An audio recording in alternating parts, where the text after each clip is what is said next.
On this episode of AutoXandTrack, we're working on the Mustang. Not the kind of work I wanted to be doing, but I am anxious to get this car torn down. The crash was yesterday at Laguna Seca. Good news is I'm fine. The safety gear did its job. The tires in front of the concrete wall did their job. I woke up this morning, I'm not sore at all. So, physically, I can't complain. Mentally, it's been a rough 24 hours. In the video when I wrecked this thing, I said, this is the worst day of my life, car-wise. That's still probably true. I've never actually wrecked one of my cars. I got in an accident with my mom's car once, but I've never basically totaled a car that I own, let alone one of my, like pride and joy race cars that I care about, that I'm passionate about.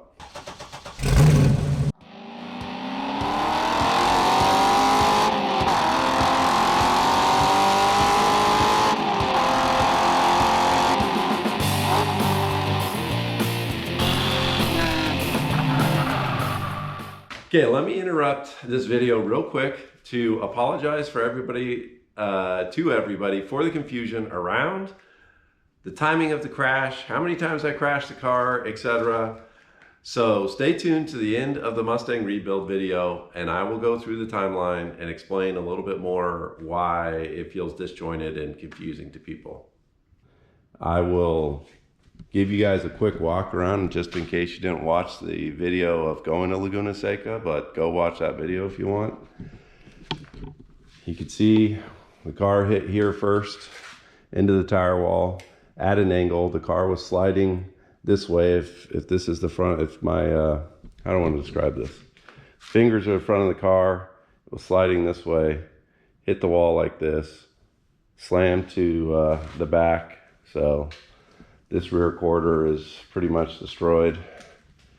I mean, you could probably beat it out if you didn't care about it looking good, and I might try it just for the experience. But otherwise, the damage appears to be mostly contained forward of the windshield. All of the body work, all the sheet metal forward, including the structural inner fenders, are junk, are gonna have to be replaced. And the frame is definitely bent forward of the cross member on both sides. The million-dollar question is if and how badly it's bent from the firewall to the suspension. So without further ado, let's get working on it and start taking stuff off.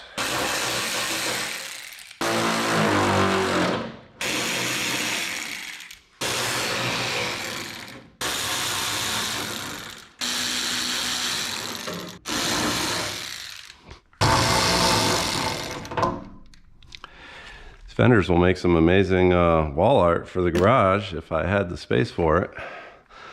Not sure I want to come out and stare at it every time though.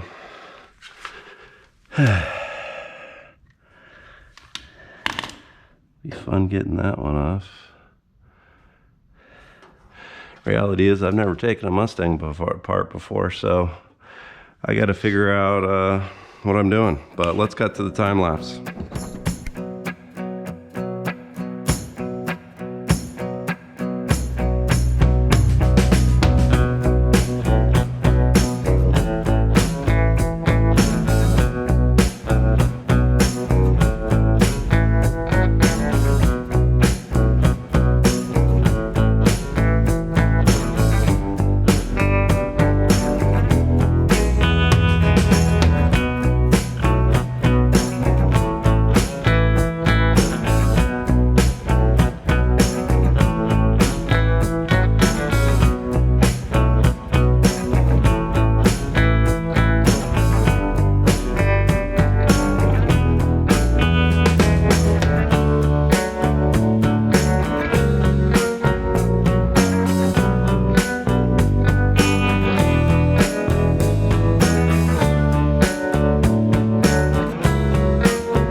before I continue to take apart the car, because when I go to take off this core support, I'm gonna have to undo the oil lines to the car, to the engine.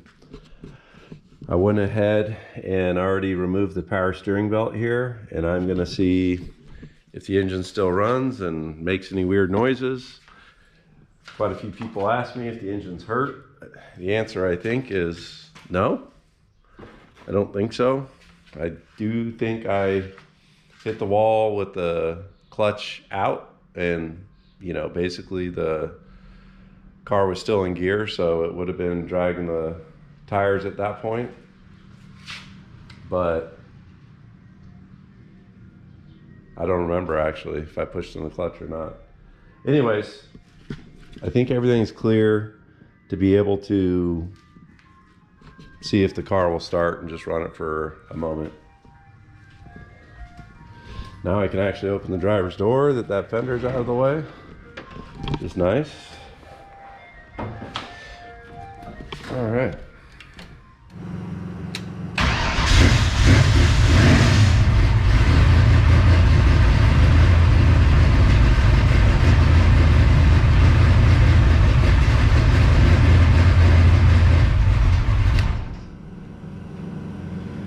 Okay, oil pressure is a little too slow to build. That's very weird.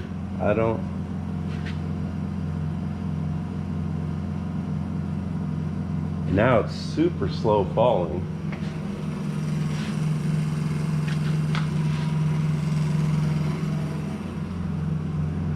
What is going on? Like, I've got residual oil pressure right now.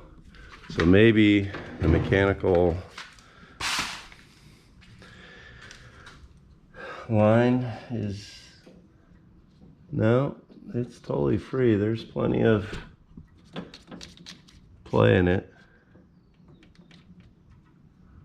So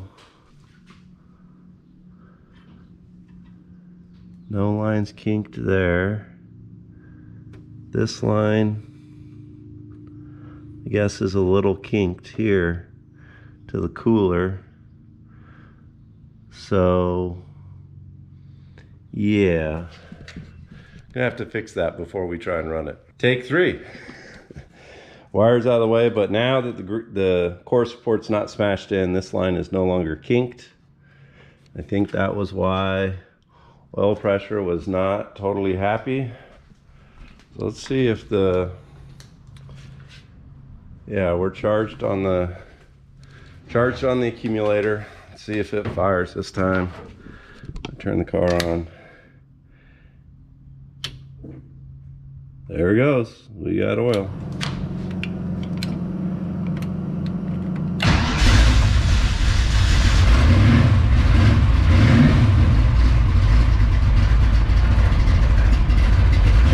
Still a little slow to build.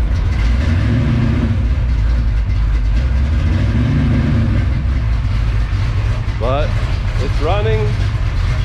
I don't hear any funny noises from the engine.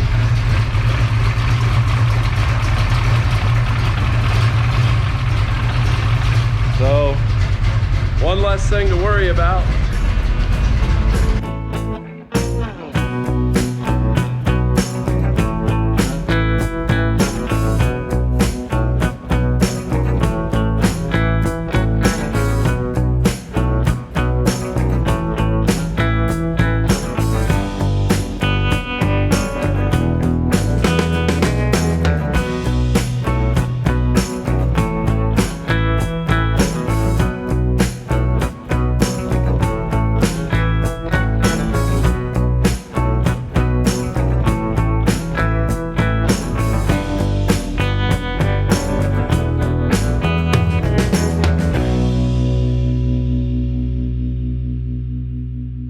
Good morning. In the garage, working on the Mustang. Before work, it's a work day this morning, but wanted to get out here and put the car on jack stands and plumb bobbed all over the place. Different points, you know, into the frame, the control arm where the sway bar mount goes, another spot off the K member there. Another spot on the frame back there where the front spring, leaf spring pockets were. Plumb bobbed all over the car to try to measure out and see, you know, here's all the different measurements I did to try and see how out of square the front of the car is. Well, depending on how you measure, it looks pretty good. Measuring all the way from the back to the front corner, I think the distance is so long that it doesn't look bad at all. I mean, basically the front cross member is square, but also measuring from there to the front corner, which I know this is bent, you can see that it's radically bent, at least probably 3/4 of an inch. It makes it look like that's only out of square like 1/8 of an inch or something small. I haven't looked at this in a while, so I don't remember. Let's see, what does it say? On the X measurement, it shows, yeah, it shows a 1/16 of an inch. So we know that's wrong. We know that there's no way. So I think measuring all the way back to the front leaf spring pocket is such a long distance that the measurement is a little misleading. If I measure from a spot near the firewall forward, then it shows this front frame horn is out 3/4 of an inch and the cross member is off 1/4 of an inch. So 1/4 inch isn't too bad. I don't feel bad about trying to get the frame bent for that. But the last test I wanted to do is do like a string alignment and try to see at least rear wheels to front wheels, is the front cross member shifted over or not. And so I had set these up yesterday and tried to measure, and it looked like the front wheels were over about 1/8 inch to 1/4 of an inch. It's been a while since I've been in the garage working on the Mustang. As I think I've mentioned before, the problem is when I spread out a job over months and record a bunch of videos, I forget where I left off. Pretty sure the radiator was still on it, because yeah, it definitely was. I just took that off and a few of the little doodads up front here recently.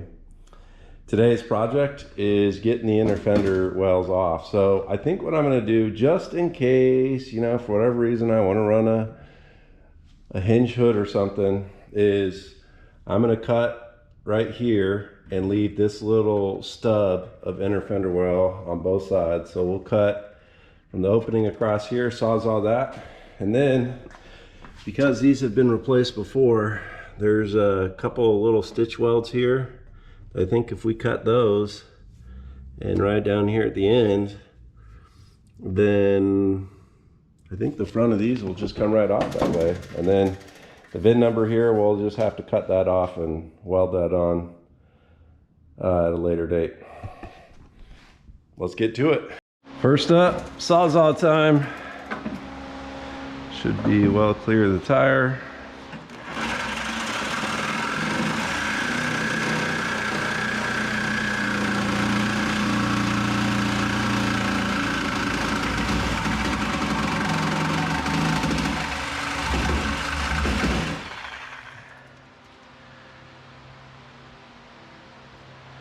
Can't believe the teeth have survived that.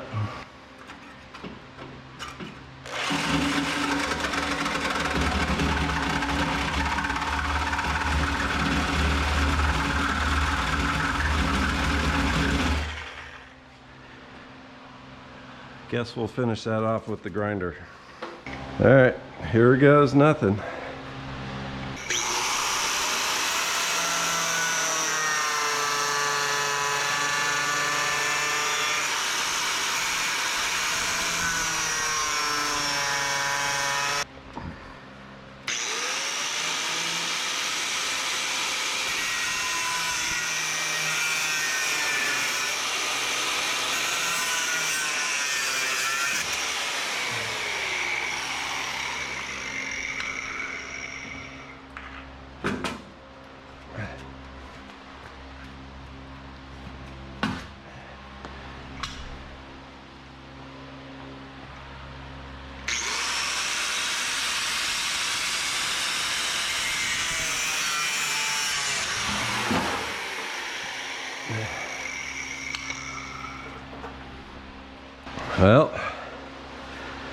It's heavier than I thought it'd be.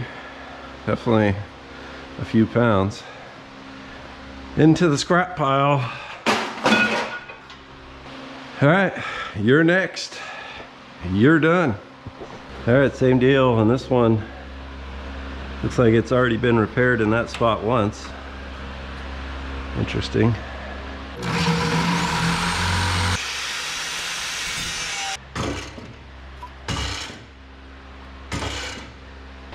I'm leaving this lip right here, trying to leave that lip in place.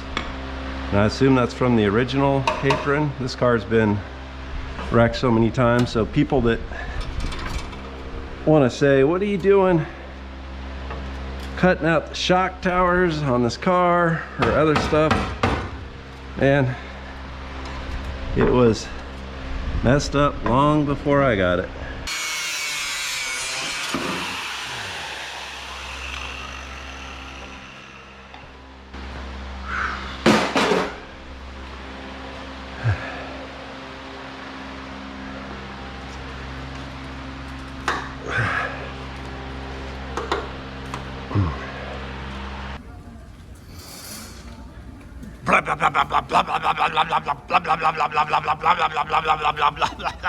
All right, next step on the evolution of the Mustang.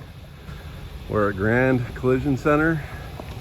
Nick Relampago said these were the guys to see, because Ron here does not only beautiful paint jobs but good framework. So already unloaded, parking is tight. Mustang going onto the frame rack as we speak. So he does have a winch to winch it up there, so it's not running configuration. We're gonna see what he says. Hey Nick, feel like good times in there? You know, the last time you were in there, I spun out. we're gonna have to put that in the video.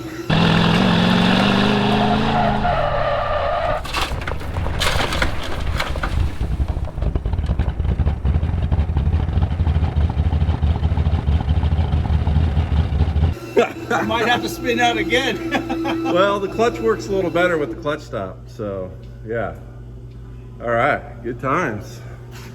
Gonna get that thing straightened up. Oh, he's not trying to do upgrade to like motor and all that. No, it's gonna be like old school door to door, wheel to wheel racing. So he's going up on this frame rail.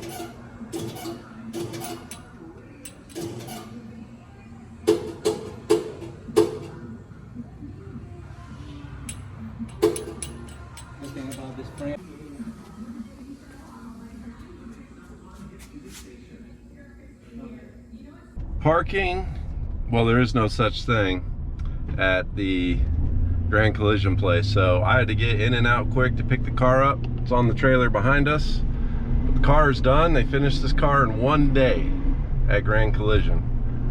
They got the frame straightened, they got the quarter panel fixed, and now I'm headed a half-hour away to Mike Meyer, because he's going to do some of the engine down bar reinforcements in the frame and all that. So we got a lot more, sorry, got something in my eye. Car's going to have a lot more front end rigidity, strength, not because I want it to survive another impact with the wall, just because I think it needed it, and it was the plan all along to do down bars. But if they were in the car before, like what we're about to build, frame probably wouldn't have moved given that kind of glancing impact. It's been a long day. Lots of ADD on my car today. But spent some time checking out the core support mounting, using that versus trying to save the old aluminum angle iron. Started stripping the old vinyl off, managed to get this cal area stripped, and one of the roof stripes. All this adhesive is still here though. I have not been able to figure anything out for that.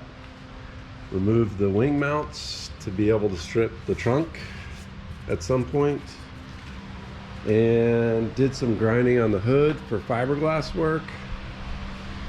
But right now I'm kind of messing around with this core support, and these tabs that come on this, they're normally facing out the other way.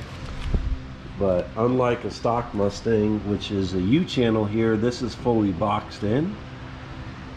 And so I had to bend the tabs in this way.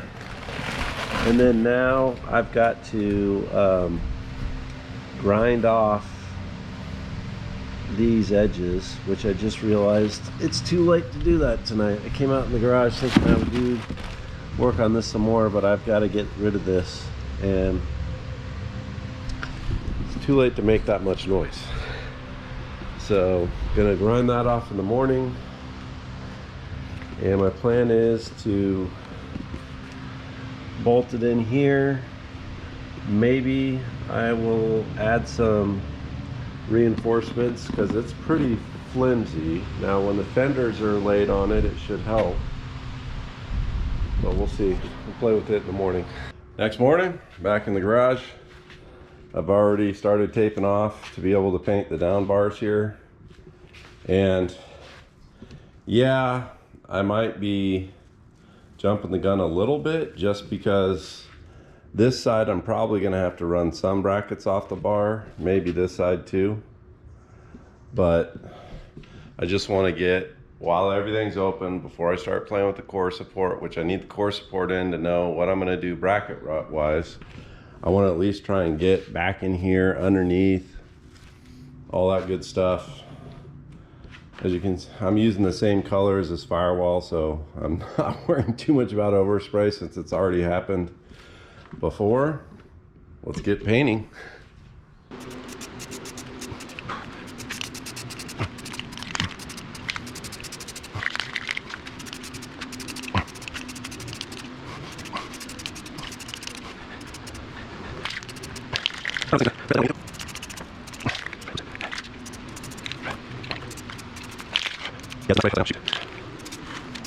Okay, trying to mock up and make progress on this thing. Bars are all nice and painted, but this right here got tore off of the car when everything got pushed over to the driver's side. And initially I was trying to bend this and get it back in, but I can't get it flat where it was. And what I realized is that it pulled up the cowl here a little bit. So I'm gonna have to trim this back so it can lay flat and be re-welded. So I have to re-weld that there, this here, clean this all up, and there. Otherwise it's holding the fender on this side too far up in the air. Once that's fixed, this fender is gonna line up really nice.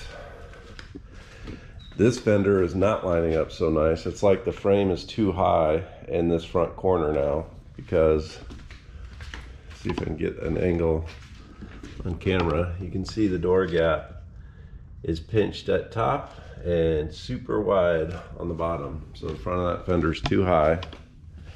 And that's after I've already dropped this core support. So I might end up lowering the core support further. I think I can just trim this up, fold this in, and slide it down a little further. I may have to trim the bottom side of this, which is annoying. I know they raised that corner at the frame shop. That may have been a mistake. Now I see why the other frame shop wanted all the sheet metal on the car or with the car to mock up while they were doing the framework, because now things are not fitting. But I'm gonna try and fix that corner this morning before I start work.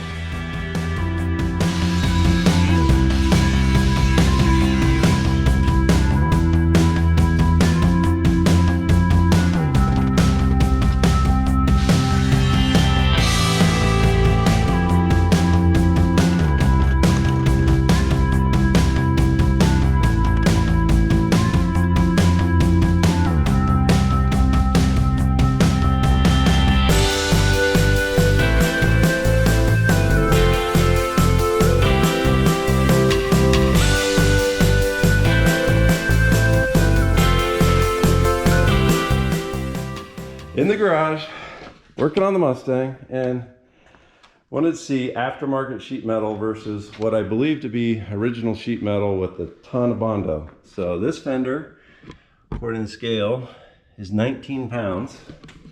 No headlight bucket. Let's get the headlight bucket off the other fender and weigh. This will be passenger side both fenders and see what the difference is. All right, drum roll. This aftermarket fender, 22 pounds. So it's not too bad. I mean, what is that, 10%, a little over 10% heavier, but I'll tell you on the Camaro, the driver's side fender is 7 pounds heavier than the passenger side fender because of Bondo. So maybe these aren't too bad. All right, good thing Corey's welding this dirty sheet metal instead of me. Thank you. But we're gonna weld up the seam here on the inner fender and right down there. And yeah, that's not on yet or adjusted, right?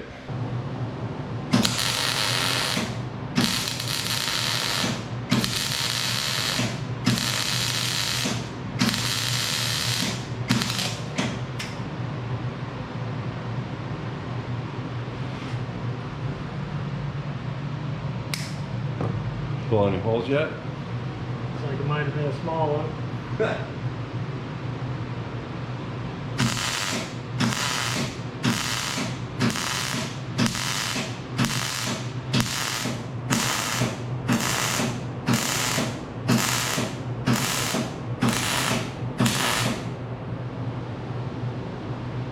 You want to turn it down or you think that's No, pretty good? That's better right there. That's what we need to do. Oh, that looks good.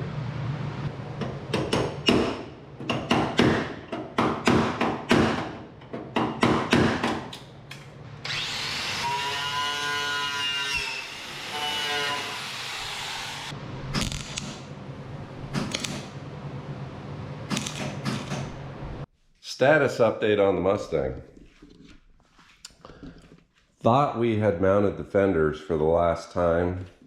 Started installing parts on the core support here, radiator overflow tank. Thinking about, that's kind of a mock-up right now, the oil filter right there. It's a little close to the tire, especially with this line coming off here, so I'd probably have to flip this around or at least have it come up and over to stay away from the tire there. But the main advantage, easy oil change there. Draining it straight down into the pan would be nice. A little bit of a janky setup here on the oil catch can, but that would get us through the next race or two that we got coming up real soon. Mocked up the front lower valence here, and it's basically, when we got this mocked up, the holes between the fender and the lower valence here, you can see I got it clamped. Let me put some more light in there, is way off. Maybe you can see it through here. That's way off. And so that kind of sold me on, between the damage to the buckets and this lower valence not fitting great, I decided, hey, I'm just gonna buy the one-piece fiberglass setup that Cobra Automotive sells. It's totally overpriced with shipping. At least that's the way I feel now. Maybe I'll feel different when I get my hands on the part. But you can see that this is way below the frame, and I still have to lower this further. That's the big thing, is the door gap here is still not right. It's close, it is close, but this is getting progressively bigger the further down you go. Where you go, it's much thinner up top. So I want to drop the core support just a tad more. Easy 3/8 on this side and a 1/4 inch on that side's available without going too crazy modifying it. That means I got to take these fenders off again, which I needed to anyways because the rocker arm bolt on the bottom corner of the fender, the nuts are missing. I don't know if they fell out trailering this thing all around with no fenders on it, but they're gone. And so yeah, I got to take this apart at least one more time. It's unfortunate. And then I was starting to say, like, this shows not only is the frame horn still off a little bit up front here, but I think the suspension is where it's supposed to be. You can see the holes here are a little bit off, maybe not a lot actually. But this is so much lower than the frame. So I don't know why my front end needs to come down to get the doors right. The door gaps in the back are pretty good here. I mean, this car ain't perfect, but that's about as perfect as you're gonna get on a race car with the back gap. So the doors are good. The other side looks like that. It's really this front gap. And yeah, these are aftermarket fenders, but this just needs to drop down some more, unfortunately. So we're gonna bend this some more here, which really sets the height. And I still haven't figured out, I need a way to reinforce this. So this right now is rock solid front to back. Once you bolt it to the fenders, this thing ain't going nowhere. Well, that's not tight, so. But up and down, there is some flex. Can't get it on camera, but it does flex right here because this is a gradual bend, not a sharp 90-degree bend. I don't have a sheet metal brake, so I was using pliers to do that. Those sheet metal pliers here on the floor. So at some point, I'm probably going to put a like 2-inch piece of angle on the backside that bolts through and helps give some better rigidity to this thing. That's the update. Time to get some work done. Broke down and bought something expensive for the Mustang. Katie wants to know what's in this box we just went and picked up. Right, Katie? Yes. Why are you being moody on camera? I'm tired. Okay. Well, let's open this real quick and see what stupid amount of money buys you. Well, just about unwrapped. That was a lot of paper. Yeah. So clearly, they don't care about scratches on this thing and stress deals. So, not the finest looking part, but looks pretty good for what we need, I think. What do you think, Katie? Do you know where this goes on the car? No. Oh, I'll show you. Why don't you hold the camera? Okay. You point the light at that. Okay. So, this. Are you gonna be able to walk over here? I'm trying to get through this. It's pretty heavy. It's heavier than I expected. This goes right here. It goes on the front of the car. Down like right there. Thereabouts. Dada. What? What? Disappeared. Huh? Disappeared. Yeah, that's okay. So yeah, this is the part. This one looks used or something. It's got scratches all over the place on it. I almost wish I could have custom ordered this without the holes cut in it. That would have been cool as an option. It's not to have any of this stuff cut out. I'd rather have it filled. There it is. Got some weird divots here. Surprised they leave that in the mold. Dada, I'm gonna go. Okay, bye. Bye. Thank you for showing me. You're welcome. Well, we'll play with it tomorrow. All right, working on fitment. This one-piece nose did come with a headlight hardware kit, which I don't plan on using, but it did not come with a kit to put the bolts or studs that go through the fender into the headlight buckets. So I cut these down from a piece of all thread. I decided after doing this side, 1 inch is probably too short. So we cut these 1.5 inches. After test fitting this on the car and trying to thread bolts in there, that was really difficult. I can see though, these are all pointing different directions. That one's way off, so that might cause us some problems trying to get it on the fender. We also had interference here from this guy is too low for my car. I don't know how much that is my car versus the way they designed it. So I'm gonna have to just cut this out to try and fit it back on there.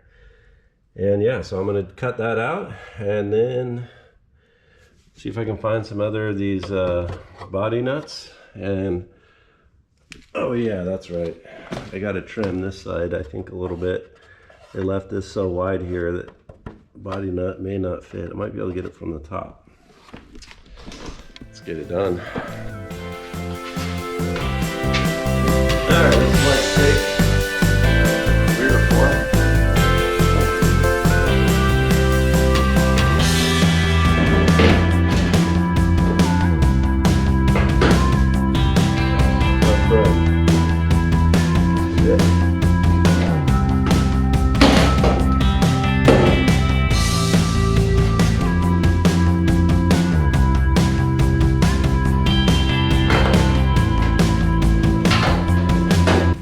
Well, time to see.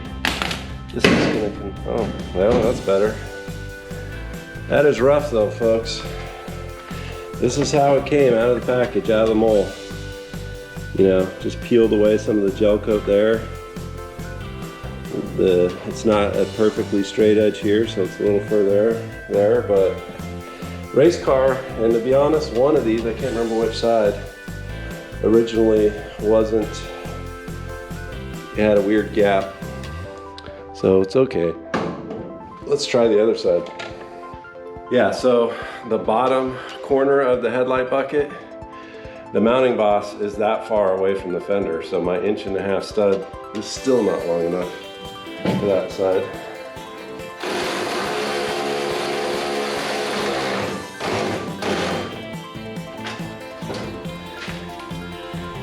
Well,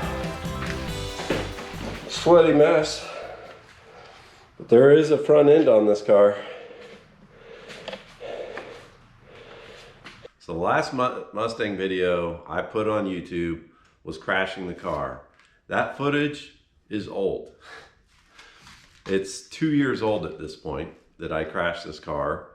And those of you who've been following the channel for a while recall that I didn't produce videos for a long time, and then maybe one here, big gap, one there. And a big reason for that was the crash. I had the decision of, do I work on the car and try to get it fixed and back racing, or do I work on videos? You know, when I had free time, that was the choice. And occasionally racing the Camaro.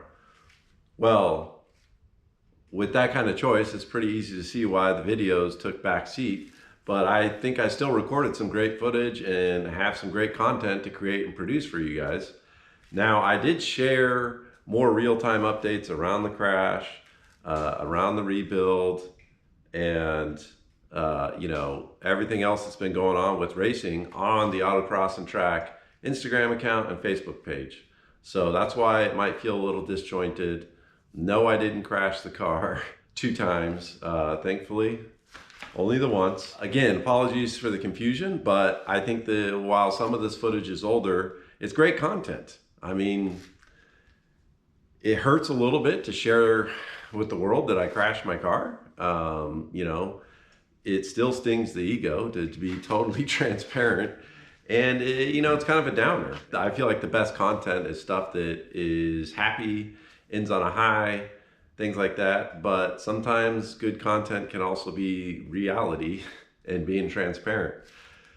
And so yeah, I thought it was good content. I wanted to release it once I had time to work on videos more, and I've been catching up on videos, and I'm going in the order of when I recorded the footage. So that's why the crash video got produced when it did. That's why the repair video is now coming out, and it looks like it's probably going to be a 2-part video based on how long this video has gotten. You guys are getting the Mustang rebuild in 2-part video series that, you know, should be about a week apart. It took me over a year to do what you see in these videos. So it took a long time to get this car put back together. Hope you enjoy the content. So yeah, thank you guys for tuning in and watching the video this far. If you've made it this far, I hope that kind of explains the timeline and helps with some of the confusion. You know, part 2, I think, will be enough to finish the rebuild series on the Mustang here. So stay tuned for that. Otherwise, thank you guys for watching. Thanks for the support. Thanks for everybody who comments, likes on the videos, and shares it with your friends. I appreciate it very much. That's a wrap.